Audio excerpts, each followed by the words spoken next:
Okay, let's get real about something that can be like way more awkward than accidentally liking your ex's post from 5 years ago. Yeah. Talking about money with your partner. Oh, tell me about it. Seriously. And today, that's exactly what we're doing. A deep dive into money and relationships. Yeah, money and relationships. It's a topic that so many of us just avoid. We sweep it under the rug, Yeah. right? But it can really make or break things in the long run, wouldn't you say? Oh, absolutely. We often avoid talking about finances, but Yeah. it affects literally every aspect of our relationship. Exactly. It's not just about who pays for date night. We're talking daily decisions to long-term dreams, right? Absolutely, yeah. And we did our research for this one, Little- notes, everything, to really unpack this. Unpack it all. And get this. You shared a quote from Dr. John Gottman, and he says that fights about finances are one of the biggest predictors of divorce. Oh, yeah. Whoa, scary. That's a big one. That's a pretty strong signal that we need to be paying attention to this. Big time. It's not just about splitting the bills or anything. It's about understanding the deep-seated beliefs and habits that we bring to the table Yeah. when it comes to finances. And Dr. Ramani Durvasula, she called these money scripts. Money scripts. Okay, so let's unpack that. What are we talking about here? Basically, these are unconscious patterns. You know, Okay. we develop them early on based on how our family handled money. Like, for example, if you grew up in a household where money was tight and saving was like super emphasized, Right. you might carry that like scarcity mindset into adulthood. Okay. But on the other hand, if your family was more like free spending, Yeah. you might have a more abundant outlook, More abundant. Yeah. but then struggle with budgeting. So it could go either way. Yeah. Interesting. Okay, so now imagine two people with very different money scripts. They get together. Boom. That's where the fun begins. That could lead to some serious financial friction, right? Exactly. Yeah. Imagine one partner is meticulously tracking every penny, Oh, yeah. while the other one's all, let's just enjoy the moment, consequences be damned. YOLO.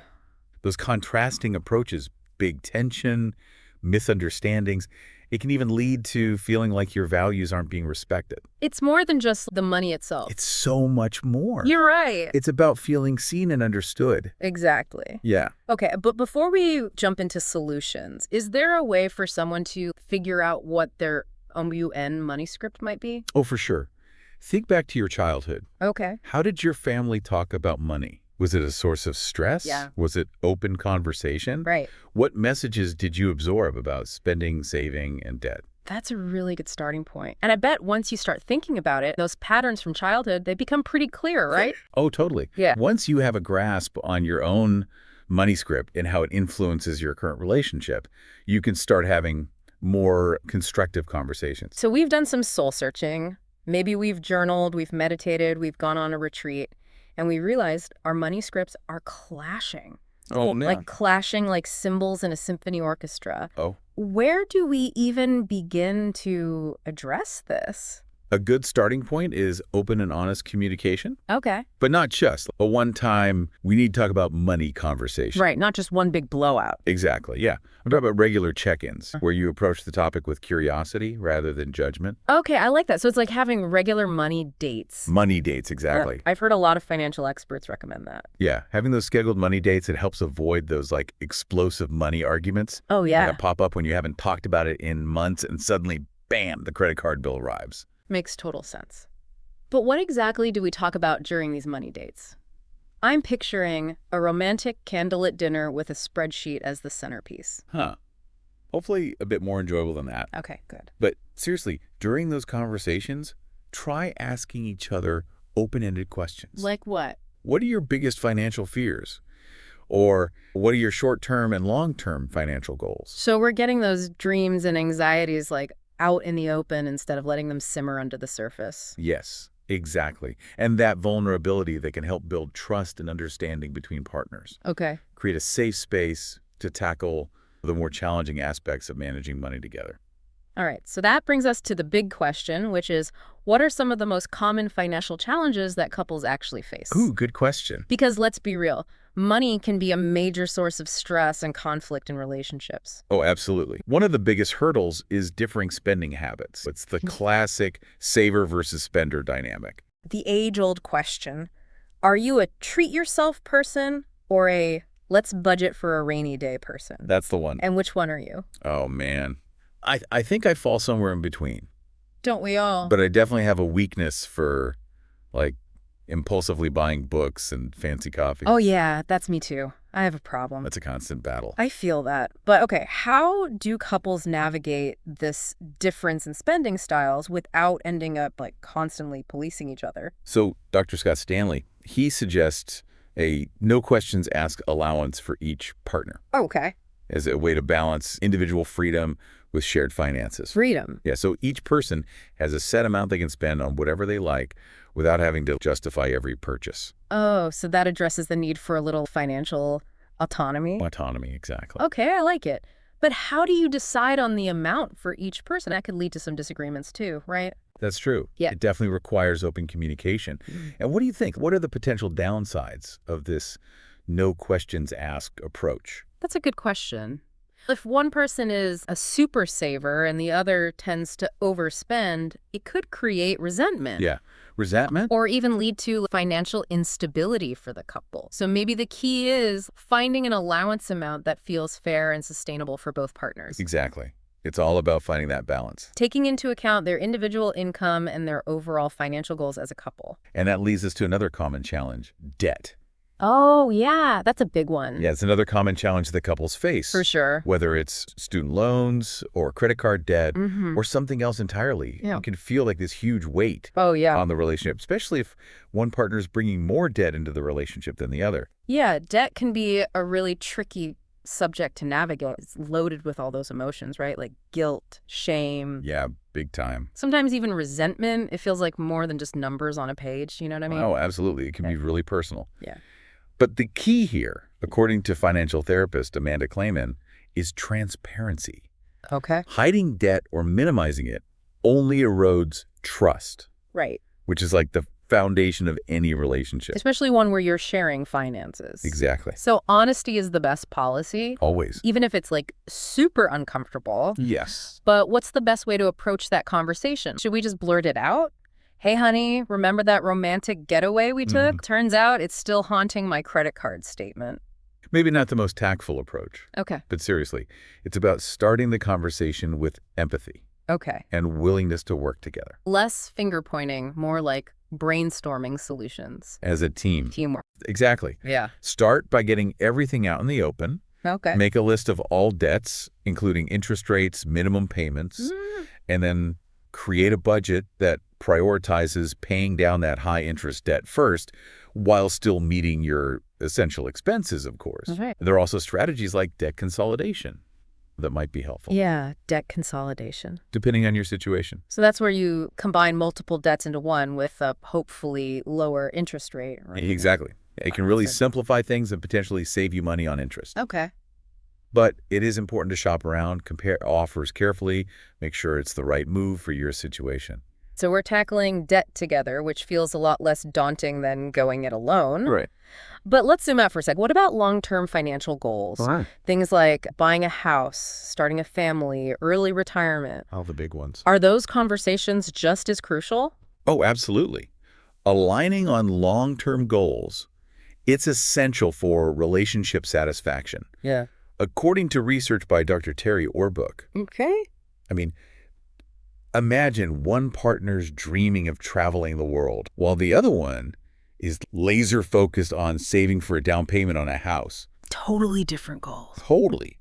If those desires aren't discussed and reconciled, it can lead to disappointment, Oh, resentment down the line. big time. It's like you're rowing a boat together, Uh-huh. but each of you is pulling in a different direction. I like that visual. You might be working hard, but you're not getting anywhere. Exactly. So make time to talk about those big someday dreams. Do you want to retire early? Yeah. Start a business. What are your priorities? And how could you work together financially to make those dreams a reality? It's not just about the money itself. It's about having that shared vision for the future and then coming up with a game plan to make it happen, right? A game plan. I like that. But let's be honest, sometimes even with the best intentions, actually sticking to a budget and making progress on those goals can be tough. Life happens. Life happens. Unexpected expenses pop up. Motivation wanes. So how do we turn these conversations about money and goals into actual action? Okay, let's get into the nitty-gritty. We talked about understanding those money scripts, open communication, aligning on goals. What are some actionable strategies that couples can use to manage their finances more effectively? Give me the goods. All right. So We already talked about the importance of those regular money dates, right? But let's expand on that. It's not enough to just chat about your, financial anxieties. Right. You need to create a concrete plan. Sure. And that often starts with a budget. Yes. The dreaded B word. No. I know it's important, but even just thinking about tracking every penny I get it. makes my head spin. Is there a way to make budgeting a little less, I don't know, painful? Oh, for sure. Yeah. It's about finding a system that works for both of you, whether it's an app, a spreadsheet, or good old-fashioned envelopes. I've heard of the 50-30-20 rule. Is that a good place to start? It can be. It's a simple framework where 50% of your income goes towards needs. Like housing, food, transportation, Exactly. And then 30% towards wants. entertainment, dining out, hobbies, those kinds of things. You got it. And then the last 20% goes towards savings and debt repayment. Okay. Of course, you can adjust those percentages Mhm. to fit your specific needs and goals. So 50-30-20 is like a good starting point, but the key is to personalize it. Personalize it, yeah. I like that. And don't be afraid to get creative. Some couples, they find it helpful to use cash for certain categories Oh, interesting. or have separate accounts for discretionary spending. Oh, like fun money accounts. Exactly. Yeah. And Dr. Gottman, he suggests having those separate accounts can actually reduce financial tension Oh, okay. because it allows for that sense of autonomy. Yeah, you can still be responsible, but also have a little bit of freedom Freedom, exactly. within the relationship. Yes. Okay, I'm starting to see how all these different strategies can work together. Yeah. But sometimes, even with a budget and open communication, that money stress still creeps in. Oh, yeah. You know what I mean? I know what you mean. What about those moments when the car breaks down or you get hit with an unexpected medical bill? Those are the moments when that strong emotional foundation we talked about Yeah. earlier, it really comes into play. It's about knowing that you're in this together. You can lean on each other for support. Both financially and emotionally. Exactly. It's like Yeah. being each other's financial and emotional safety net. I love that. A safety net. And also, don't underestimate the power of a good financial vent session Oh, yeah. with your partner. Let it all out. Express those fears and frustrations, Mm-hmm.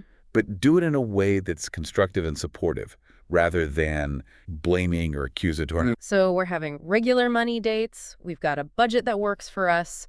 We're supporting each other through those stressful moments. What else can we do to make sure those financial conversations are productive? And dare I say, even enjoyable? Ooh, enjoyable. Is it possible? I think so. There's this concept called financial gamification. Financial gamification. Okay, I'm picturing a board game where you roll the dice to determine your investment strategy. Huh. Not quite that literal, Okay, but it's all about bringing an element of fun and competition into the process. okay. Managing your finances. For example, Yeah.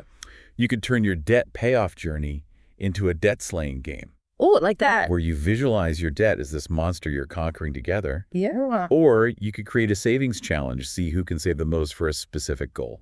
Ooh, competition. Friendly competition. Okay, I'm actually into this. It's like turning financial chores into a game that you can play as a team. Exactly. It might sound silly, but injecting some playfulness, friendly competition, it can help take the pressure off Yeah. and keep you both motivated. Keep it fun. Keep it fun. Okay, so we're communicating openly, we're budgeting like champs, we're supporting each other emotionally, and we're even having fun with it. What else do we need to know about navigating these financial expectations in relationships? Anything we've missed? There's one more layer to this, Okay.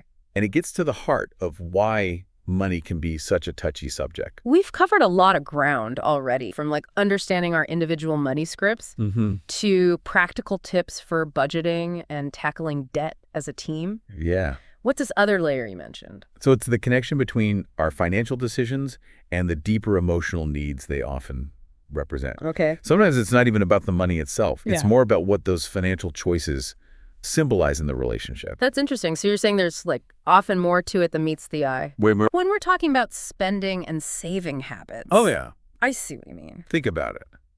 Have you ever bought something that you didn't really need? Maybe as a pick-me-up after a tough day, Oh, all the time. or to keep up with a certain image? Oh, totally. I'm definitely guilty of a little retail therapy now and then. Here it is. It's like I'm trying to buy my way out of a bad mood. Exactly. Yeah. Or think about someone who meticulously tracks every expense and seems obsessed with saving. Mm-hmm. It might be more than just being financially responsible, right? Yeah. It could be a deeper fear of scarcity Okay. or a need for control. So our spending and saving habits are like clues to what's going on beneath the surface emotionally. Exactly. It's like a window into our emotional world. Okay, so then how do we actually bring those deeper emotions into the conversation without it turning into an impromptu therapy session? It's about being curious Okay. and approaching the conversation with a genuine desire to understand your partner's perspective. Okay, so not judgment. No judgment. So instead of criticizing their spending habits, Mm-hmm. try asking open-ended questions like, what do you think drives your need to save so much? Or what are you hoping to achieve with this purchase? Yeah, okay, so instead of saying you're spending way too much money on clothes, we could say something like, I'm curious about what makes you feel good when you buy new clothes. Can you tell me more about that? Exactly. It's about creating that safe space Mm-hmm. for open and honest dialogue Safe space. where both partners feel heard and understood. Yeah, that shift from judgment to curiosity feels really important. It's like we're inviting our partner to share their inner world with us Mhm. instead of making them feel defensive. Exactly. And then by understanding those deeper motivations, we can address the root of the issue Okay. rather than just arguing about the symptoms, Yeah, it's like getting to the heart of it. the heart of it. This is all starting to click for me. It's like we've been given a whole new language to talk about money in a way that feels more like connected and meaningful. That's the goal. I like it. Because ultimately, when we feel seen and understood financially, it strengthens the emotional bond in the relationship. That makes sense. It's like building that foundation of trust and intimacy Yeah. brick by brick Brick by brick. through honest conversations and a willingness to meet each other where we are. I love that. Wow, we've covered so much ground in this deep dive. Yeah. I feel like we've gone from feeling overwhelmed by money to having this whole toolkit for navigating financial expectations in relationships. That's awesome. So as we wrap up, what's like the one key takeaway you want our listeners to remember from all of this? Remember that money talks are relationship talks. It's not just about the numbers. It's about building a life together that feels fulfilling, secure, and aligned with your shared values. And the best way to do that is through open communication, empathy, and a willingness to understand the emotional landscape beneath those financial decisions. Beautifully said. And as we always like to do, we'll leave our listener with a thought-provoking question to ponder. If money could talk, what would yours say about your relationship? We hope this deep dive has given you the tools and insights to answer that question with confidence and create a financial future that supports both your individual needs and the long-term health of your partnership. Thanks for joining us on this journey. And remember, keep talking, keep learning, and keep building that financial and emotional foundation together, brick by brick. We'll see you next time for another deep dive into a fascinating topic.